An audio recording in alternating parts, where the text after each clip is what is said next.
지난주에 우리는 삼위일체 교리가 우리의 논리와 지성으로는 절대 이해할 수 없지만, 그렇다고 해서 우리의 신앙 속에서, 우리의 삶 속에서 몰라도 되는 것으로 한쪽으로 이렇게 밀쳐두어서는 안 된다라고 하면서 사랑의 하나됨을 이루신 성부 하나님과 성자 예수님에 관한 말씀 함께 나누었습니다.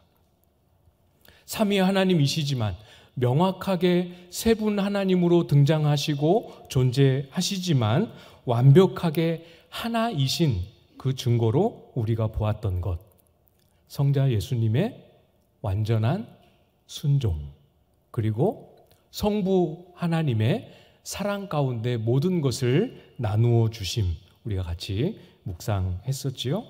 이렇게 완벽한 희생과 온전한 사랑으로 하나를 이루심으로 무엇을 목적하셨고 하나 되어서 감당하기를 원하셨던 일이 무엇인가, 이것을 오늘 우리가 주목해서 묵상해 볼 차례가 되었습니다. 정말 놀라운 것 같아요.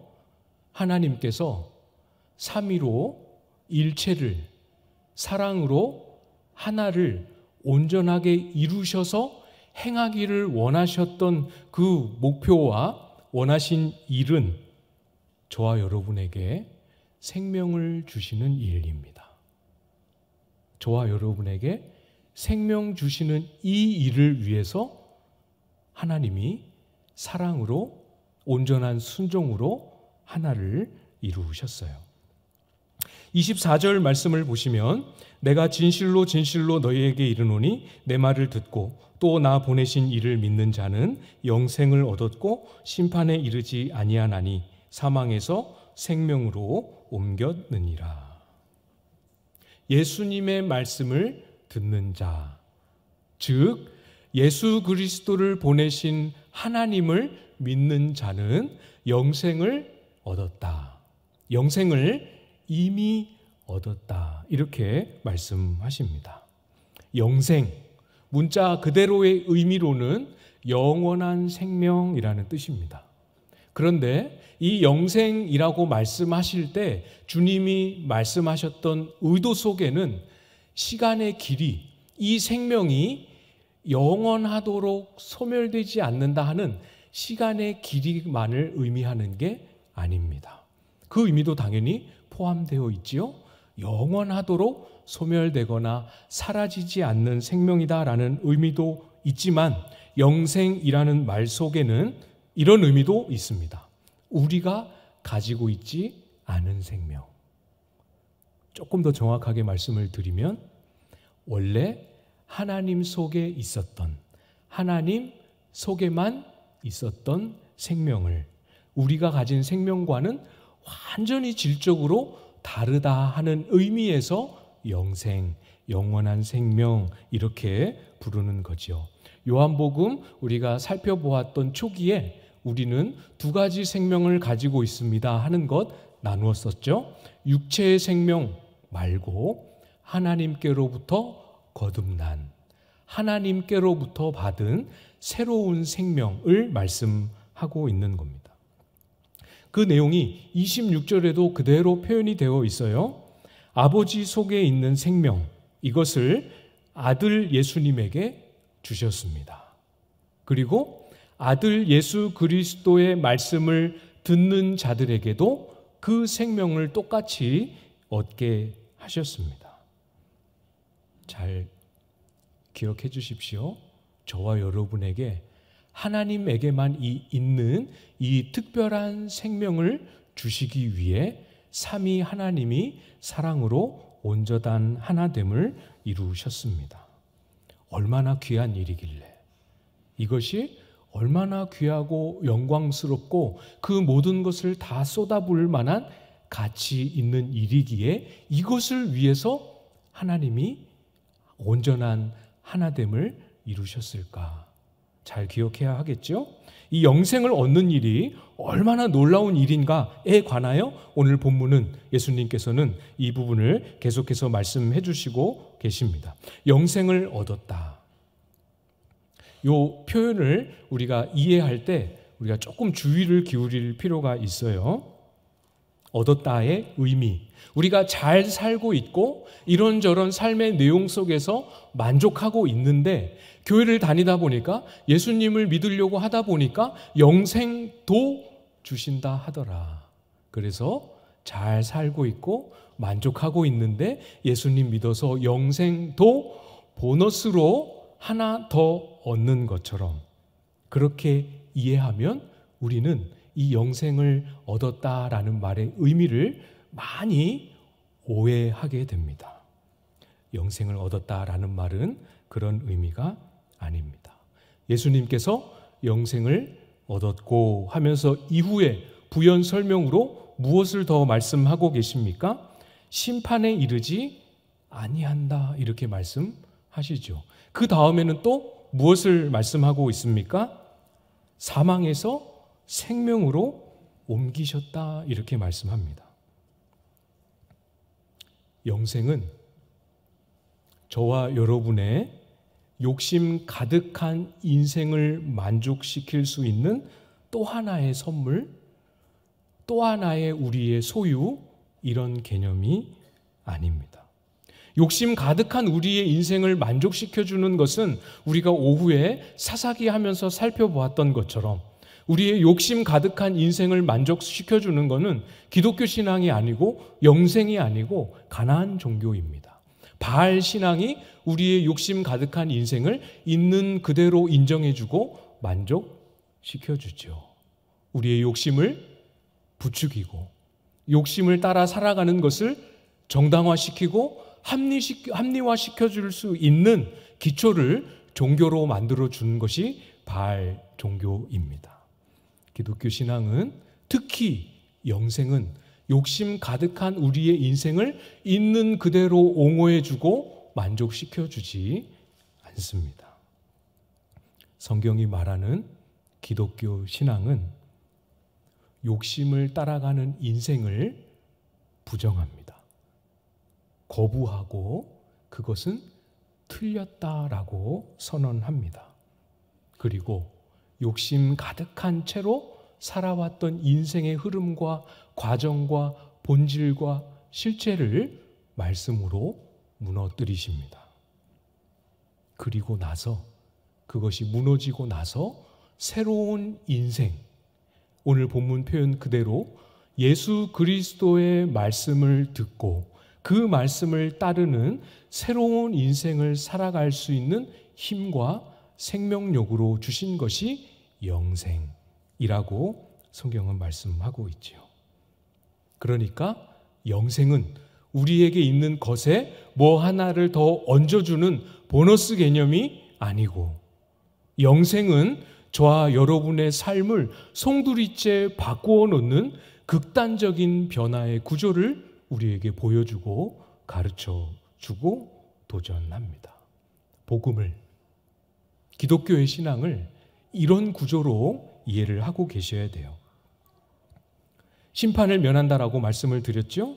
영원한 형벌로 사형 선고를 받을 인생입니다. 쉽게 표현해서 검찰이 고발하면서 사형을 구형했어요. 판사 앞에 섰습니다. 그런데 그 판사가 아무것도 묻거나 따지지도 않고 무죄를 선고하고 돌아가게 해줍니다. 어떻게 이런 일이 일어날 수 있겠습니까? 이런 일은 일어날 수 없습니다. 오로지 우리가 욕심을 따르는 인생을 주님 앞에 내려놓고 예수 그리스도의 말씀을 따르는 인생을 살겠습니다라는 그 믿음, 예수 그리스도의 말씀을 듣고 믿는 그 믿음 하나만을 근거로 사형을 면하시고 무죄를 선언해 주시는 그 놀라운 반전과 극적인 변화가 영생이 가져다 주는 선물이지요.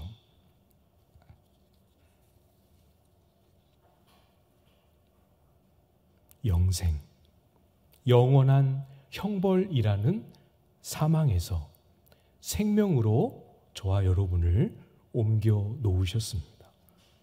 쉽게 표현하면 이걸 뭐라고 표현합니까? 죽었다가 살아난 것이죠. 예전에도 한번 말씀드렸습니다만 죽을 뻔했다가 살아났을 때도 우리는 과장법을 써서 이렇게 표현합니다. 죽다 살아났어요. 죽었다 살아났어요. 실제로 죽었다는 의미는 아니죠. 그러나 성경이 사망에서 생명으로 옮겨졌다라고 말씀할 때는 죽을 뻔한 것이 아니라 죽었습니다. 실제로 죽었고 하나님에 대하여, 의에 대하여, 생명에 대하여 완전한 사망, 죽음 가운데서 저와 여러분을 생명으로, 삶으로, 일으킴으로 옮겨 놓으셨습니다. 세상에 이것만큼 극단적인 변화가 또 있을까요? 죽었다 살아나는 것, 죽은 자를 그 무덤에서 일으키는 것보다 더 극단적일 만한 변화가 무엇이 있겠습니까? 기독교 신앙은 이런 변화입니다. 복음은 저와 여러분에게 이런 변화를 선물하신 것이지요. 기독교 신앙은 삶과 죽음의 문제입니다. 내가 무엇을 더 얻고 무엇을 잃을까의 문제가 아닙니다. 살았느냐, 죽었느냐의 문제이죠. 저와 여러분의 믿음 안에, 신앙을 이해하는 큰 그림과 구조 안에, 신앙관과 신학 안에 이런 극단적인 변화에 대한 이해가 있는지, 그리고 실제 우리가 신앙생활하는 삶 속에 우리가 하나님을 바라보고 기도하고 찬송하고 예배하고 예수 그리스도의 이름을 부르는 우리의 목소리와 입술 속에 이런 극단적인 변화를 이해함과 이 극단적인 변화의 기초 위에 서 있는지 우리 자신을, 우리의 신앙에 대한 이해를 잘 점검해 보시기를 부탁을 드립니다. 그렇게 이해하지 않으면 안 바뀌어요, 삶이. 예수님을 오래 믿어도 내가 무엇을 더 얻을까의 문제로 기독교 신앙을 이해하면 삶이 변하지 않습니다. 원하는 것을 얻을 수는 있을지 몰라도 주님이 기뻐하시는 모습으로 삶이 변화되는 열매는 얻기 어렵습니다. 영생은 사망 가운데 있는 저와 여러분을 생명으로 옮겨 놓으시는 이 극단적인 변화인 것을 잘 이해하고 마음으로 소화하고 또 그것을 믿음으로 딱 붙잡고 그런 변화가 실제로 나에게 주어졌다면 오늘의 삶이 어떻게 달라질 수 있는지 한번 해보자 하는 믿음의 순종으로 나아갈 때, 그럴 때 삶이 변화되는 것입니다. 정말 중요한 진리죠. 그래서 예수님이 앞절에서도 지금 볼 25절에서도 똑같이 진실로 진실로 하면서 굉장히 강조해서 말씀하십니다. 말씀하셨던 내용을 다시 강조해서 말씀하십니다. 25절 말씀을 여러분이 한번 읽어주시겠습니까? 25절 시작.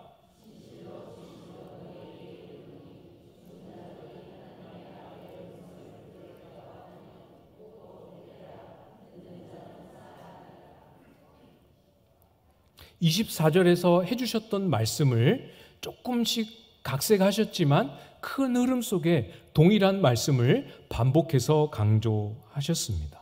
그런데 강조의 초점을 한쪽에 이렇게 딱 쏠려서 두셨어요. 24절에서 말씀하셨던 여러 의미 중에서 특별히 영생을 얻고 심판에 이르지 아니하며 사망에서 생명으로 옮기는 이 놀랍고 영광스럽고 또 충격적일 만큼 이 극단적인 변화가 언제 일어났느냐 하는 시점입니다. 비슷한 내용을 반복하시지만 이 시점을 강조하셔서 말씀하고 계세요. 언제입니까? 죽은 자들이 하나님의 아들의 음성을 들을 때, 그때가 올 것인데 먼 미래에 오는 게 아니라 그때가 올 것인데 지금 막 그때가 왔다라고 말씀합니다.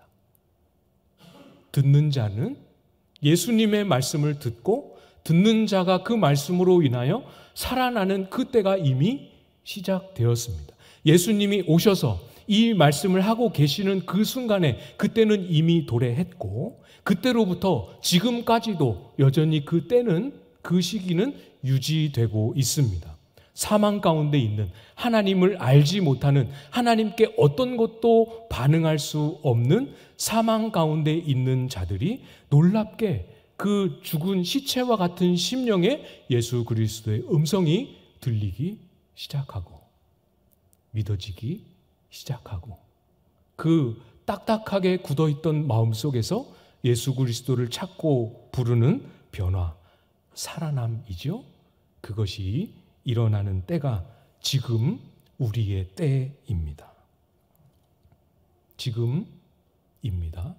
현재입니다. 현재 진행형입니다. 지금도 누군가는, 아니 모두는 듣고 계십니다.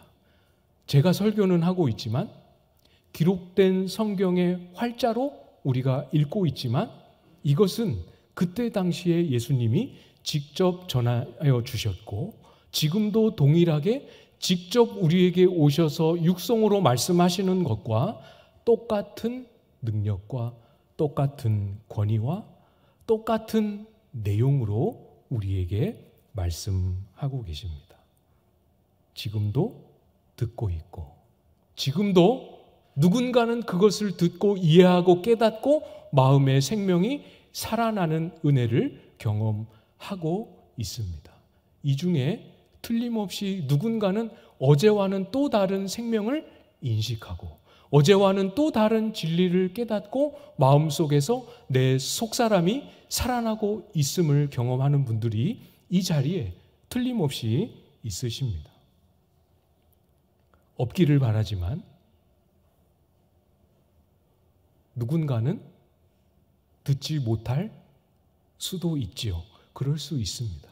예수님이 말씀하시고 계시는 그 현장에도 듣지 못하는 사람들이 있었습니다. 듣지 못하기 때문에 살아나지 못하겠죠?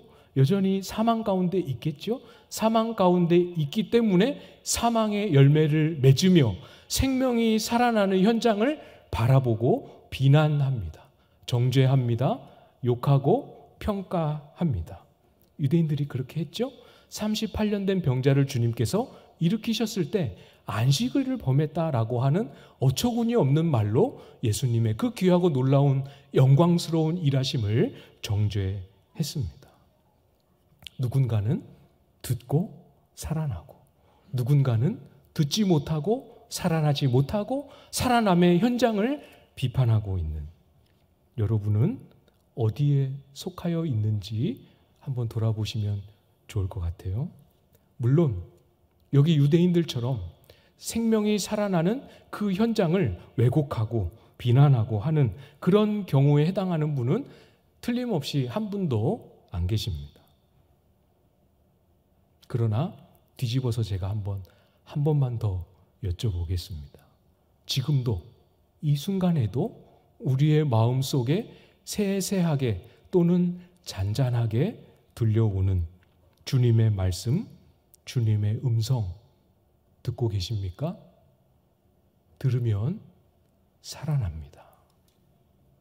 이 살아남이 처음 예수님을 믿을 때 살아났다 하는 그거 말고 계속해서 우리의 삶의 죄의 잔재, 사망의 영향력으로부터 우리를 일으키시고 살리시는 열매들이 계속해서 여러분의 삶에 경험되고 이루어지고 맛보아지고 있으십니까? 크고 작든 주님의 말씀하심이 내 마음에 전하여지고, 그 말씀하심 때문에, 그 말씀의 내용 때문에, 그것을 명령하시는 주님에 대한 신뢰 때문에 어제의 불순종이 오늘에는 순종이 되고, 내 능력 때문이 아니라 주님의 말씀하심 그거 하나 때문에 어제의 나태함이 오늘의 신실함이 되는 이런 변화의 열매, 아주 작은 부분에서라도 이런 변화와 자라남의 열매 있도록, 누리도록 이미 저와 여러분 모두에게 허락하셨습니다. 이미 주셨어요. 예수님을 믿고 계신다면 이미 받으셨습니다. 꺼내서 한번 써보십시오. 놀랍도록 능력이 나타나게 됩니다. 주셨겠거니 주셨는가 보다 하고 성경 속에, 주머니 속에, 머릿속에 어딘가에 밀쳐놓지 마시고 사용하십시오. 꺼내어서 사용해 보셔야 압니다. 물론 기도해야 하지요. 주님의 말씀이 저에게 더 잘, 더 생생하게 들려오도록 도와주십시오. 들릴 때 실제로 변화되고 살아나는 역사가 경험되도록 도와주십시오. 기도해야 합니다. 그러나 기도만 하고 있으면 안 됩니다. 영생을 소유했다면, 영생을 가졌다면 그 영생으로 말미암아 우리 속에 변화를 일으키시는 그 생명력, 생명의 열매를 작더라도 시도하고 우리의 삶의 자리, 이 육체의 짐을 벗기 전에 이 땅에서, 이 삶의 자리에서 하나씩 하나씩 만들어 가야 합니다. 오늘은 주님이 무엇을 말씀하셨고, 그렇기 때문에 어제까지는 하지 않았던, 어제까지는 했던 그 무엇을 내가 내려놓고 오늘 바꾸었는지 이야기할 수 있어야 하는 거죠. 그렇지 못한 경우를 참 많이 보게 되는 것 같아요. 저 스스로도 한때 이 신앙을 잘 이해하지 못할 때 그런 무너짐과 실패와 불가능, 변화되지 않을 것 같은 견고한 왜곡된 확신 속에 저도 꽤 오랫동안 머물러 있었고, 주변에 목회를 하다 보면 또 많은 교우들의 이야기와 고백을 들어보면 스스로 생명이 있다고 믿지만, 예수님을 믿고 있지만 생명을 받지 못한 사람처럼, 이 영생의 능력과 극단적인 변화를 일으키시는 하나님의 권능을 소유하지 못한 사람처럼 스스로 그렇게 여기고 살아가는 사람들을, 그런 하나님의 사람들을 참 많이 만나게 됩니다. 스스로 이미 마음에서 졌어요. 나는 어제의 삶을 극복할 수 없다. 나는 과거를 이길 수 없다. 나는 이제까지 살아왔던 이 죄악된 습관을 정복할 수 없다라는 전제를 이미 깔아놓고 그 위에서 신앙생활을 시작하는 그런 모양새, 또 실제로 그렇게 고백하는 이야기들을 참 많이 듣게 됩니다. 여러분, 혹시 그렇게 생각해 오셨습니까? 그렇지 않습니다. 제가 꺼내서 사용해 보십시오라는 표현으로 말씀을 드렸죠. 주님께서 우리를 새롭게 살리시고 바꾸어 놓으셨기 때문에 해봐야 합니다. 저항해 보십시오. 안 되더라도 이제까지 살아왔던 습관에 정면으로, 이제 허용하지 않을 거야, 정면으로 선전포고하시고 저항해 보십시오.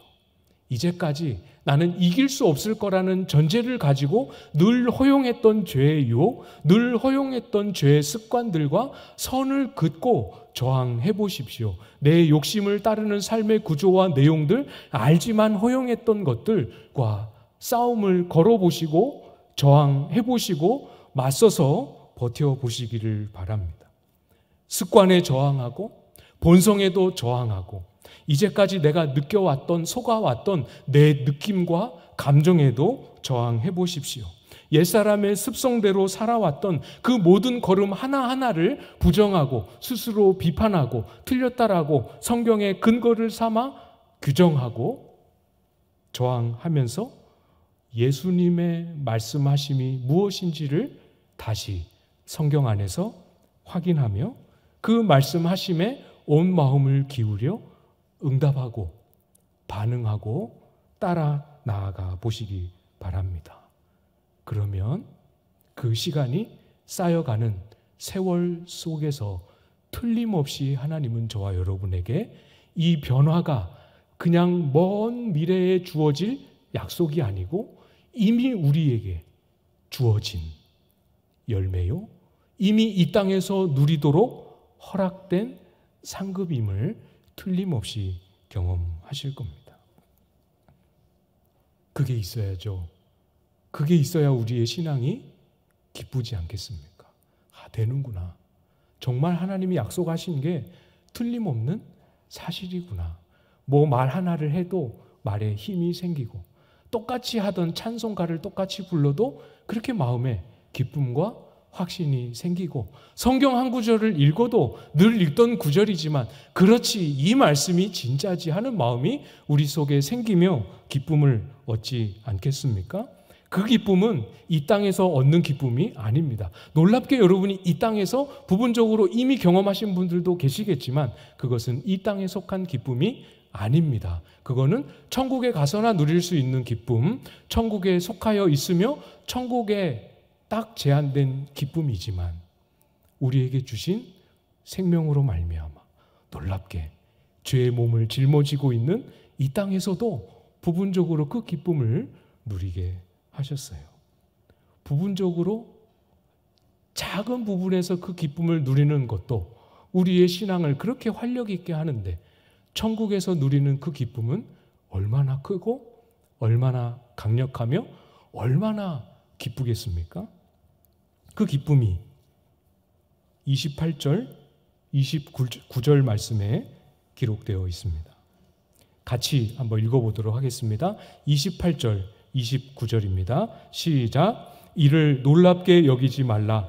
무덤 속에 있는 자가 다 그의 음성을 들을 때가 오나니 선한 일을 행한 자는 생명의 부활로, 악한 일을 행한 자는 심판의 부활로 나오리라. 아멘. 제가 이 말씀의 뜻을 주의하기 위해서 고생을 좀 했습니다. 이 자료도 찾아보고 저 자료도 찾아보고 도대체 이 어려운 말씀을 어떻게 설교로 설명해야 되나. 주보에 본문을 27절까지만 할 걸. 그런 마음도 솔직히 있었습니다. 그러나 묵상하는 가운데 이 의미가 뭔가를 신학적으로 교리적으로 설명하는 것 말고 이 구절에 말씀하는 이 때가 되었을 때 하나님이 저와 여러분에게 어떤 걸 주시는지, 우리가 그 현장에 딱 섰을 때 무엇을 느끼고 경험하게 되는지를 제 마음에 이렇게 잔잔하게 깨닫도록 해주셨어요. 여기서도 똑같이 주님의 음성을 듣는 때가 온다 이렇게 말씀하시죠. 그런데 성격이 조금 다릅니다. 무덤 속에 있는 자가 그의 음성을 들을 때가 온다 이렇게 말씀합니다. 근데 이 말씀을 하실 때는 곧 이때라 이렇게 말씀하지 않으셨어요. 그러니까 이건 이미 이루어진 때가 아니고 약속된 미래다라는 거 아실 수 있겠죠? 주님이 약속하신 그날, 주님이 영광 중에 모든 권세 위에 가장 높으신 이름으로 영광 중에 다시 재림하시는 그 날에 일어날 일을 말씀하고 있습니다. 그 날이 되면 그때까지 삶을 유지하지 못하고 생을 마감한 분들은 무덤 속에 육체를 남겨두고 우리의 영혼은 주님 품 안에 안식하고 있겠지요. 주님 다시 오시는 그날까지 생명이 유지가 되어서 살아있던 사람들은 그대로 육신을 유지한 채로 주님을 오심을 뵙게 되겠죠. 그때 무덤 속에 있는 자들이나 살아있는 자들이나 똑같이 다시 한번 주님의 음성을 들을 때가, 주님의 음성을 듣는 순간이 옵니다. 어떤 음성을 들려주실지 모르겠지만 그 음성을 딱 들을 때 우리에게 이 땅에서 부분적으로 작게 조금씩 경험했던 그 기쁨의 원뿌리가, 그 기쁨의 출처요, 그 기쁨의 온전한 실체가 무엇인지를 그 음성을 듣는 순간 경험하게 됩니다. 여기 계신 분들 중에는 단 한 분도 심판의 부활로 나아오는 참담함을 경험하는 분이 없으실 거예요. 우리 모두는 주님의 음성을 들을 때 생명의 부활로, 이제까지 육신의 욕심을 따르지 않고 주님의 말씀을 따라서 되든 안 되든 포기하지 않고 그 믿음을 붙잡고 살아왔던 그 모든 수고와 애씀이 틀림없고 너무 잘한 것이었고 그것이 하나님 앞에 얼마나 큰 기쁨이었는지를 제대로 확실하게 온전하게 하나님의 마음속에 들어가서 안 것처럼 깨닫게 될 때 그 기쁨을 말씀하고 계십니다.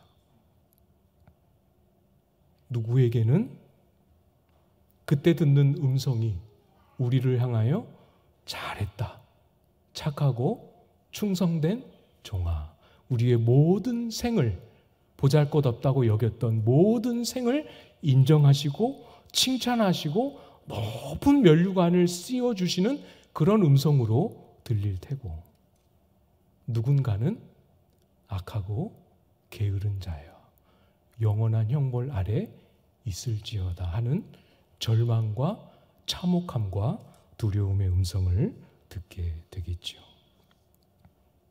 주님 오시는 그날에 듣게 될 그 음성 앞에 우리는 말로 다 할 수 없는 기쁨과 감사와 감격으로 서게 될 것입니다.